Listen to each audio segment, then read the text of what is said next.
सभी विद्यार्थियों को वंदे मातरम। आज हम लोग लोकतंत्र के एक महत्वपूर्ण टॉपिक के बारे में पढ़ेंगे। क्या लोकतंत्र का कोई विकल्प हो सकता है?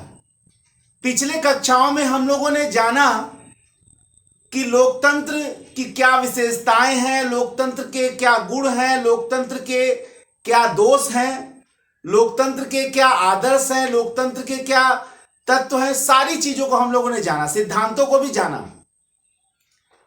लेकिन हम लोग इसके पहले ये जाने कि लोकतंत्र में क्या क्या दोष हैं।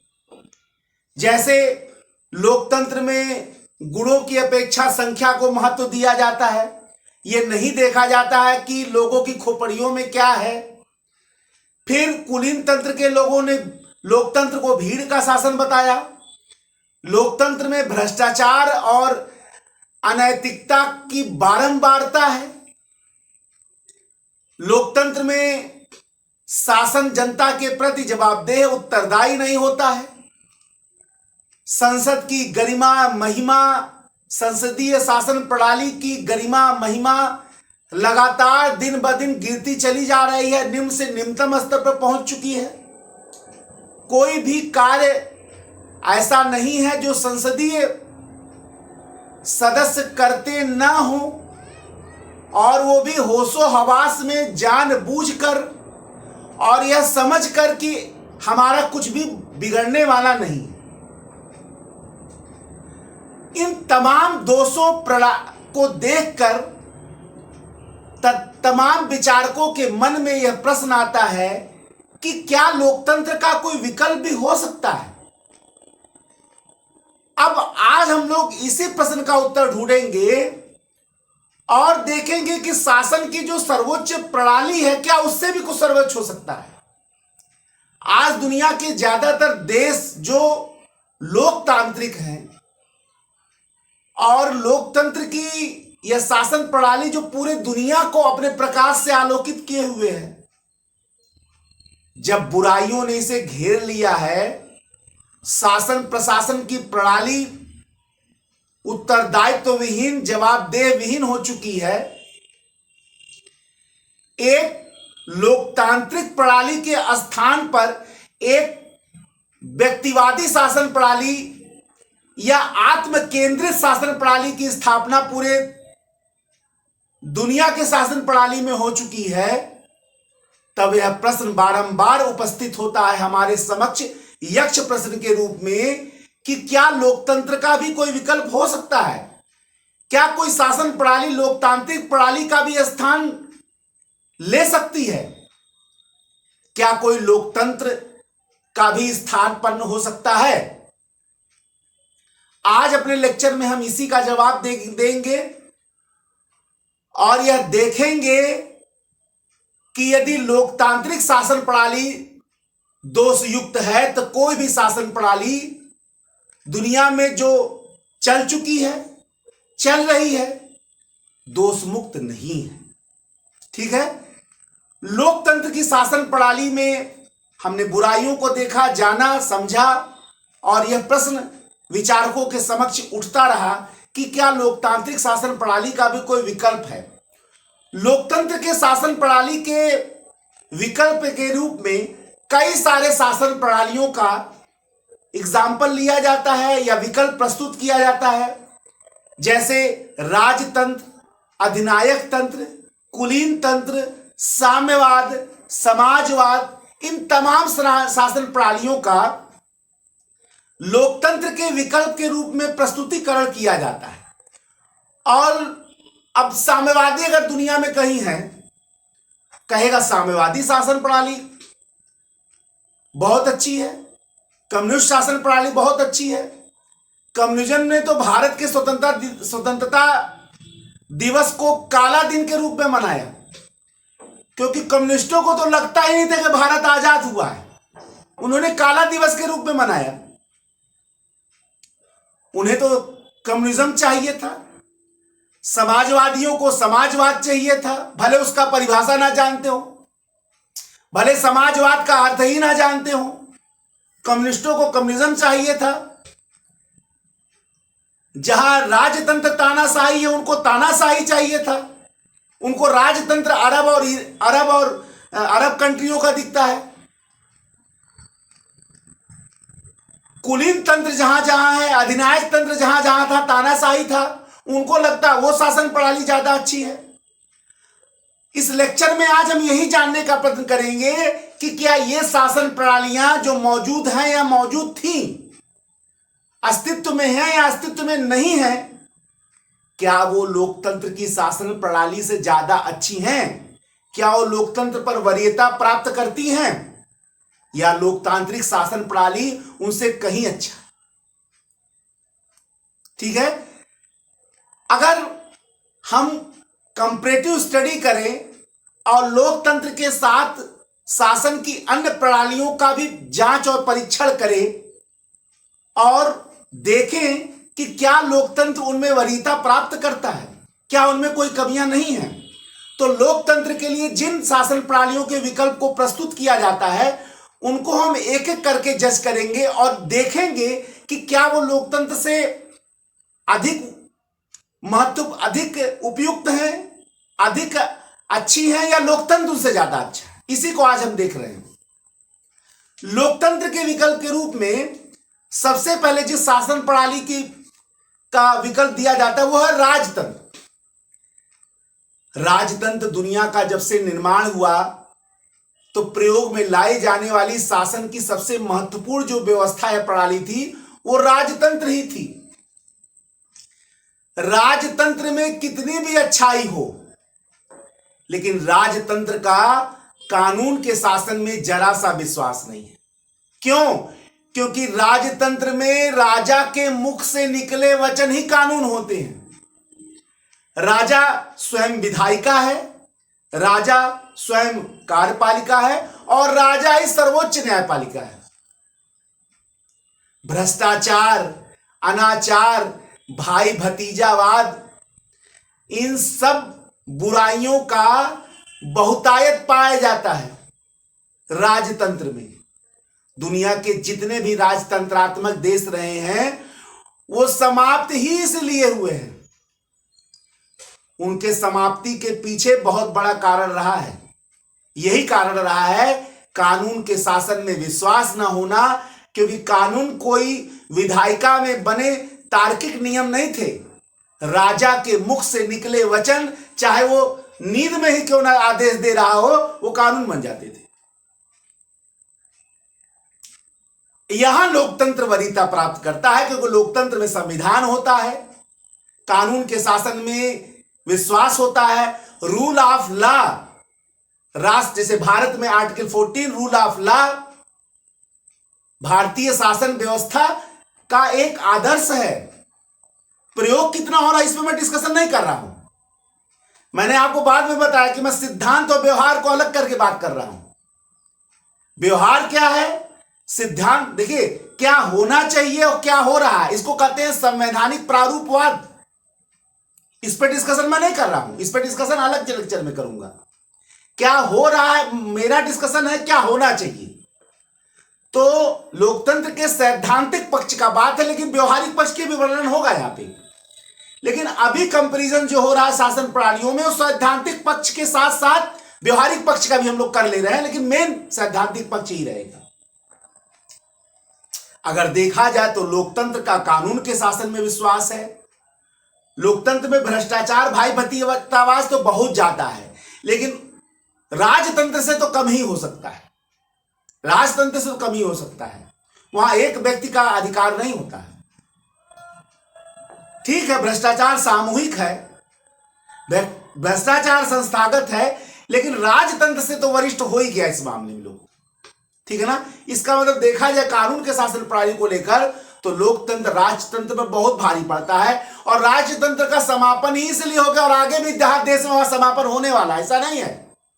बहुत लोग एग्जाम्पल देते हैं, अरे अरब की स्थिरता देख लीजिए, अरब कंट्री इतने रिच हैं, इतने ज्यादा शांति है वहां। जो लोग इस बात को कर रहे हो कि अरब कंट्री में बड़ी शांति, उनको अरब स्प्रिंग के बारे में जरूर जानना चाहिए। अरब बसंत, जब दुनिया के जितने अरब कंट्री थे वहां अरब में विद्रोह हो गया जनता का, अरब बसंत के बारे में जरूर जानिए। जो अरब राष्ट्रों को मजबूर कर दिया सुधार करने के लिए। जितने सुधार इस समय दिख रहे हैं ना अरब राष्ट्रों में, वो अरब बसंत के कारण ही आया है, अरब स्प्रिंग। और ये अरब कंट्रियों को चेतावनी था कि सुधर जाओ, नहीं तो अगले बार सारे सत्ता को उखाड़ फेंका जाएगा। ये देखिएगा आप, आगे होगा, ज्यादा दिन की बात नहीं है, क्योंकि राजतंत्र तो समाप्त होना ही होना है। राजतंत्र बचना नहीं है किस दुनिया में कहीं भी। लोकतंत्र ही शासन की अंतिम प्रणाली है, चाहे भ्रष्टाचार हो चाहे जो हो। अभी आगे हम विकल्प बताएंगे कि सुधार कैसे होगा, ये हम लोग को जानना है। इसके बाद लोकतंत्र के विकल्प के रूप में कुलीन तंत्र की बात की जाती है। कुलीन तंत्र माने कुछ विशेष लोग, कुछ विशिष्ट अभिजात वर्ग के लोग शासन करते हैं कुलीन तंत्र में, जो अपने आप को बहुत ज्यादा शिक्षित, जो अपने आप को उच्च कुल में उत्पन्न मानते हैं और शासन करना अपना अधिकार मानते हैं, शासन करना अधिकार मानते हैं। लेकिन कुलीन तंत्र की बुराई यह है कि उसमें जो कुलीन लोग होते हैं, विशिष्ट अभिजात वर्ग के लोग, वो जनता से अपने आप को दूर रखते हैं। यही बात लोकतंत्र को कुलीन तंत्र पर वरीयता प्रदान करती। कैसे? भाई लोकतंत्र में तो चाहे बड़ा से बड़ा व्यक्ति हो, चाहे बड़ा से बड़ा अधिकारी या बड़ा से बड़ा सरकार का कर्मचारी या बड़ा से बड़ा मंत्री हो, प्रधानमंत्री तक क्यों ना हो, जनता से अपनी निकटता जाहिर करता है और जनता के निकट जाकर ही वो चुनाव जीत सकता है। और चुनाव ही आधार है लोकतंत्र के शासन प्रणाली का, लोकतंत्र में किसी पद को प्राप्त करने का, लोकतंत्र में सरकार बनाने का। लोकतंत्र में अपने कार्यकाल को पूर्ण करने का आधार भी जनता से निकटता ही है, जनता का वोट ही है। तो कुलीन तंत्र में भी लोकतंत्र की वरीयता स्पष्ट होती है, क्योंकि लोकतंत्र में जनता के निकट शासक होता है, लेकिन कुलीन तंत्र में जनता से कुलीन दूरी बना के रखते हैं। वो अपने आप को मानते हैं कि हम लोग विशेष लोग हैं, विशिष्ट अभिजात्य वर्ग के लोग हैं, शासन करना हमारा अधिकार है और जनता हमारे बराबर नहीं हो सकती। कुलीन तंत्र भी पहले हुआ करता था। तो जाहिर सी बात है कुलीन तंत्र पर लोकतंत्र को वरीयता प्राप्त हो गया। यहां भी लोकतंत्र भारी पड़ गया इन लोगों के ऊपर या अधिक श्रेष्ठ हो गया। अब बात अधिनायक तंत्र की आती है। जैसे तानाशाही बहुत सारे देशों में रहा, जैसे जर्मनी में हिटलर शाही रहा, जिसको आप नाजीवाद कहते हैं, चाहे इटली में फांसीवाद था मुसोलिनी का, चाहे नेपोलियन का तानाशाही था, फ्रांस में बहुत सारे दुनिया में तानाशाही रही। लेकिन क्या देखा जाए अधिनायक तंत्र के गुण क्या लोकतंत्र में भारी पड़ते? बिल्कुल नहीं। अधिनायक तंत्र में व्यक्तिगत स्वतंत्रता का अभाव होता है और लोकतंत्र का पहला गुण ही व्यक्तिगत स्वतंत्रता, व्यक्ति की गरिमा, व्यक्ति की महिमा, व्यक्ति की स्वतंत्रता का पूरा संविधान मौलिक अधिकार लिख दिया गया है। आर्टिकल 1922 स्वतंत्रता का अधिकार हमारे यहाँ मौलिक अधिकार है। और अधिनायक तंत्र में, तानाशाही में आपको व्यक्तिगत स्वतंत्रता ही नहीं है। जब चाहे तानाशाह आपके जीवन को समाप्त कर सकता है। नहीं, पहल का अभाव भी है वहां पे। आप बढ़कर कोई काम नहीं कर सकते हैं। जो अधिनायक कहेगा, जो तानाशाह कहेगा वही आप कर सकते हैं।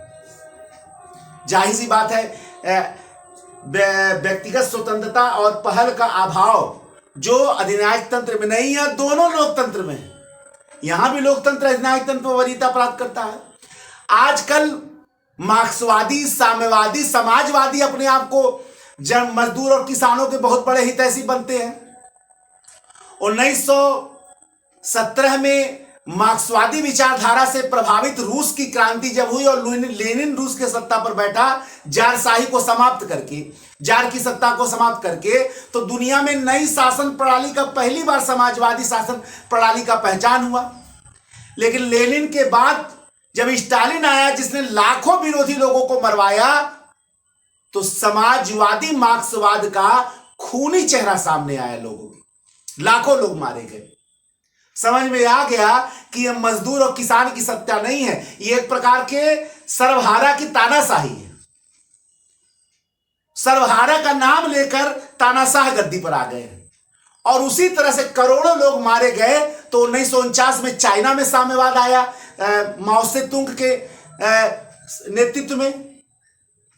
ये वही माओ से तुंग है जिसका इस प्रसिद्ध स्टेटमेंट है, सत्ता बंदूक के नाव से निकलती है।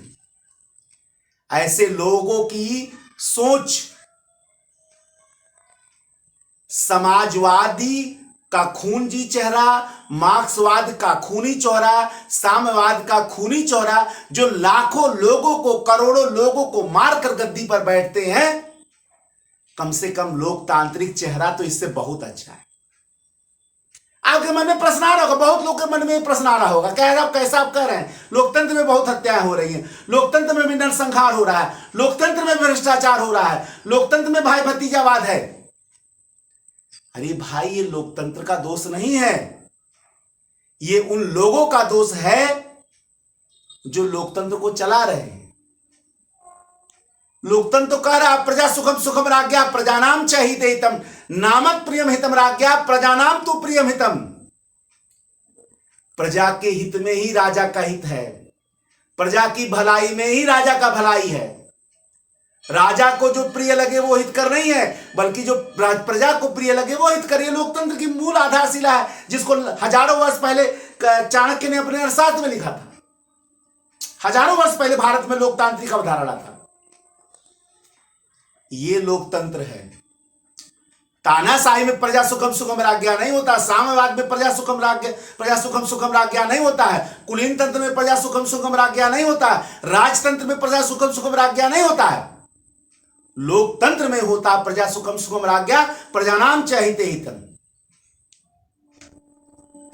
तो जाहिर सी बात है, लोकतंत्र चाहे वो साम्यवाद हो, चाइना का 1949, चाहे 1917 का रूस का लेनिनवाद समाजवाद हो, चाहे दुनिया में स्थापित पहले का राजतंत्र या वर्तमान का राजतंत्र खाड़ी देशों का हो, चाहे अधिनायकवाद या तानाशाही हो, इन सभी के दोषों को और गुणों को लोकतंत्र से कंपैरिजन किया जाए तो लोकतंत्र इनमें बहुत ऊंचा दिखाई देता है। ठीक, ये तो कंपैरेटिव स्टडी हो गया, जिसको आप ऑप्शन के रूप में ला रहे हैं, वो लोकतंत्र से बहुत पीछे है। तो लोकतंत्र के बुराइयों के बारे में बात हो जाए। लोकतंत्र के सबसे ज्यादा जिस व्यवस्था की बुराई की जाती है वो है प्रतिनिधियात्मक लोकतंत्र। जो प्रतिनिधित्व लोकतंत्र है कि हम प्रतिनिधियों को चुनते हैं और यही प्रतिनिधि जाकर सरकार बनाते हैं, इसकी बड़ी बुराई की जाती है कि इसमें बहुत ज्यादा भ्रष्टाचार है, इसमें बहुत ज्यादा अनाचार है।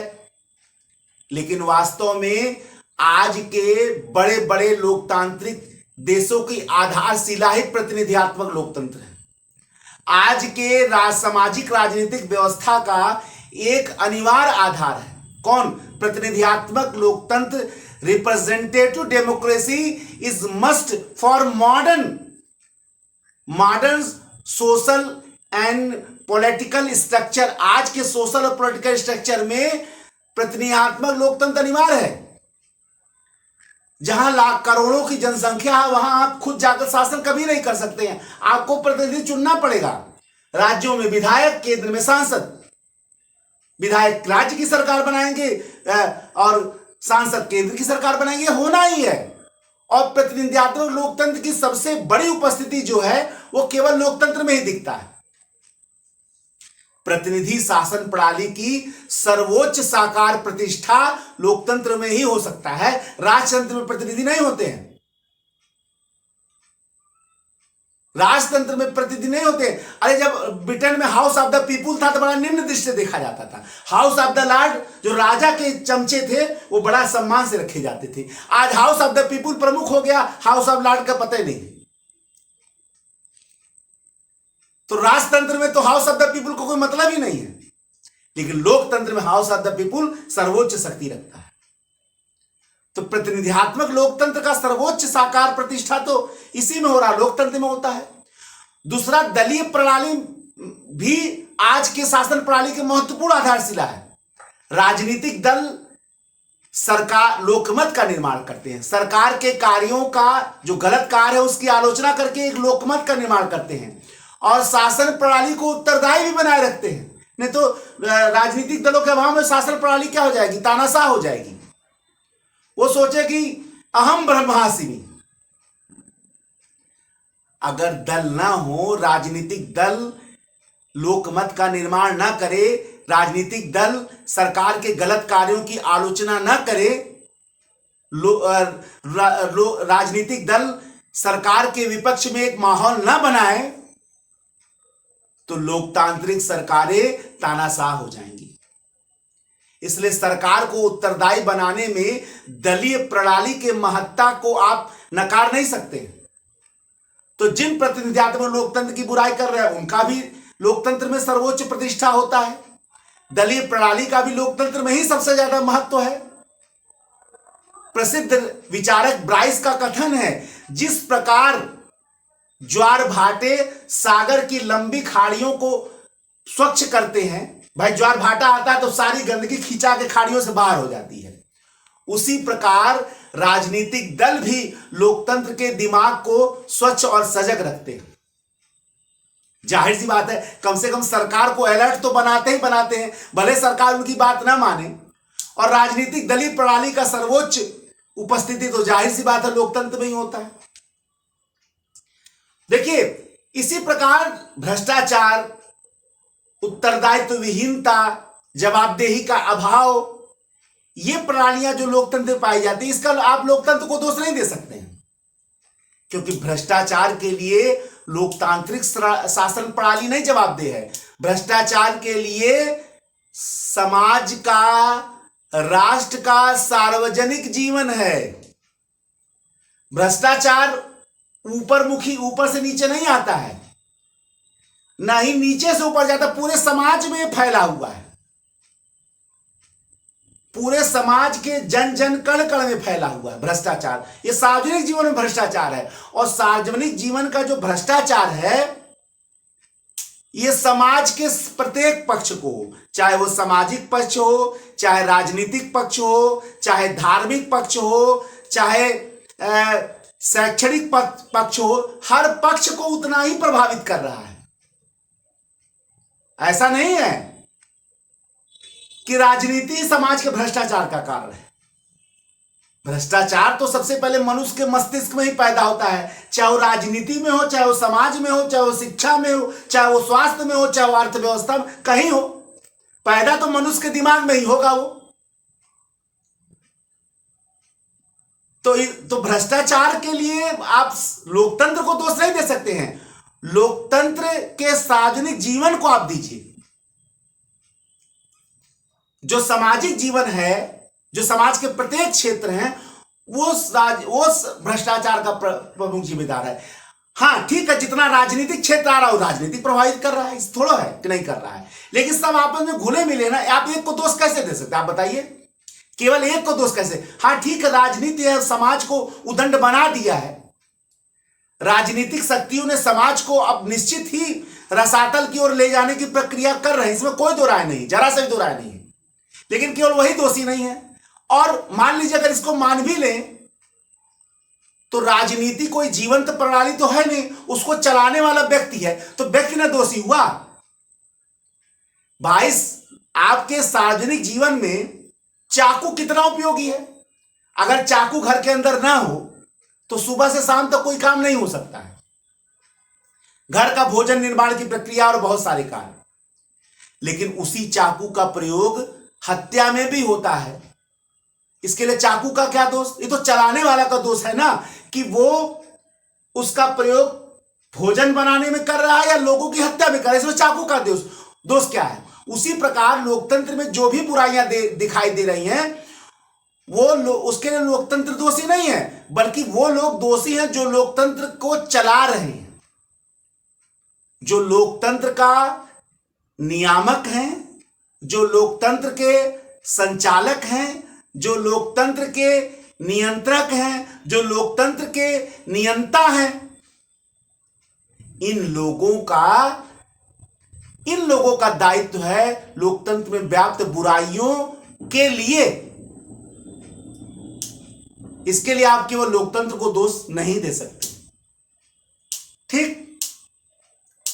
और वास्तव में अगर लोकतंत्र में जितनी बुराइयां दिख रही हैं, वो ऐसी नहीं है कि जो दूर न की जा सके। अगर समाज चाहे तो शिक्षा के कारण, अनुभव के कारण और विचार प्रक्रिया के आधार पर समाज चाहे तो इन सभी बुराइयों को दूर कर सकता है और बिल्कुल दूर किया भी जाएगा। एक दिन जरूर ऐसा आएगा कि सामाजिक शिक्षा, सामाजिक चिंतन, सामाजिक अनुभव और समाज के पुरोधाओं का त्याग और तपस्या लोकतंत्र को देश का मंदिर बना देगा, लोकतांत्रिक शासन प्रणाली को देश के लिए एक स्वर्ग के समान शासन प्रणाली या कल्याणकारी शासन प्रणाली बना देगा। इसमें तनिक भी संदेह नहीं है। और ये दूर होगा शिक्षा, और ये प्रक्रिया स्थापित होगी शिक्षा से, अनुभव से और चिंतन से। इसमें तनिक भी संदेह नहीं है। इसलिए विचारकों का यह कथन है कि लोकतंत्र का कोई आप विकल्प मत ढूंढे, बल्कि लोकतंत्र में सुधार करें और इसको समाज उपयोगी बनाएं। लोकतंत्र का विकल्प केवल लोकतंत्र हो सकता है। लोकतंत्र का विकल्प कोई दूसरी शासन प्रणाली नहीं हो सकती है, बल्कि अंतिम रूप से यही कहा जा सकता है कि लोकतंत्र का विकल्प केवल लोकतंत्र हो सकता है। इसलिए लोकतंत्र में जितनी बुराइयां दिख रही हैं, अनुभव के माध्यम से, चिंतन के माध्यम से और शिक्षा के माध्यम से उनको दूर करके लोकतंत्र को समाज उपयोगी बनाना चाहिए। लोकतंत्र को कल्याणवर्धक बनाइए, लोकतंत्र को शिक्षावर्धक बनाइए, लोकतंत्र को स्वार्थवर्धक बनाइए, लोकतंत्र को देशभक्ति का आधार बनाइए, लोकतंत्र को अच्छे इंसान उत्पन्न करने की शासन प्रणाली बनाइए। और इस प्रकार से लोकतंत्र को समाज के लिए प्रजा सुखम सुखम राज्ञा प्रजानाम च हिते हितम के शासन प्रणाली पे स्थापित करना चाहिए। इसमें तनिक भी संदेह नहीं होना चाहिए। ठीक है ना। इसलिए विकल्प ढूंढने के स्थान पर आप इसको समाज उपयोगी बनाने का प्रयत्न किया जाना चाहिए। यही लोकतंत्र का के विकल्प का अंतिम विकल्प है कि लोकतंत्र का विकल्प केवल लोकतंत्र हो सकता है। आज के इस लेक्चर में हमने यही जानने का प्रयत्न किया कि लोकतंत्र का विकल्प केवल और केवल लोकतंत्र हो सकता है। ये लोकतंत्र की जो श्रृंखला लेक्चर मैंने दे रहा हूं, उसमें एक महत्वपूर्ण आज टॉपिक मैंने लिया जो आपके सामाजिक राजनीतिक दर्शन शास्त्र का तो टॉपिक है ही, साथ में निबंध के लिए महत्वपूर्ण होगा। आपके जीएस के चारों पेपर में से जरूर किसी न किसी पेपर में यह आपके लिए महत्वपूर्ण होगा। और तो और पॉलिटिक्स में या पॉलिटी में आपके लिए एक निश्चित अवधारणा, या राजनीति शास्त्र हो या लोक प्रशासन हो, एक महत्वपूर्ण अवधारणा के निर्माण में आपके लिए निश्चित ही सहयोगी होगा। इसमें तनिक भी संदेह नहीं। एक नए लेक्चर के साथ मैं विकास श्रीवास्तव आपके समक्ष पुनः उपस्थित होऊंगा। तब तक के लिए जय हिंद, जय भारत, वंदे मातरम।